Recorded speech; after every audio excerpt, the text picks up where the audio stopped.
વાત કરીએ સુરેન્દ્રનગરની તો સુરેન્દ્રનગરના ઝાલાવાડમાં સાર્વત્રિક મેઘમહેર જોવા મળી કે જ્યાં ચૂડામાં 3 થી 4 ઇંચ જેટલો વરસાદ ખાબક્યો ત્યારે સરકારી હોસ્પિટલમાં વરસાદી પાણી ઘૂસી ગયા જ્યાં તંત્રની પ્રી મોન્સૂન કામગીરીની પોલ ઉગડી ગઈ।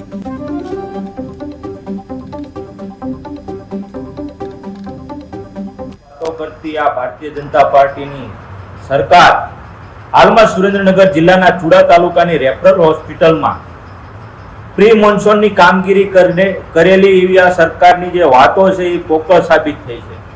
હાલમાં જ ગઈકાલે જ્યારે ચૂડા શહેરમાં રેફરલ હોસ્પિટલ ખાતે આવો સામાન્ય વરસાદ થતા આખી હોસ્પિટલ જાણે પાણીના બેટમાં ફેરવાઈ ગઈ હોય એમ એવી પરિસ્થિતિ હાલમાં થઈ ગઈ છે। ત્યારે આ ગતિશીલ ગુજરાતની જે વાતો કરતી ભારતીય જનતા પાર્ટીની સરકારમાં જો પોતાની હોસ્પિટલની આવી દયનીય સ્થિતિ હોય તો ચૂડા તાલુકાના દર્દી આવી પરિસ્થિતિમાં ક્યાં જાય?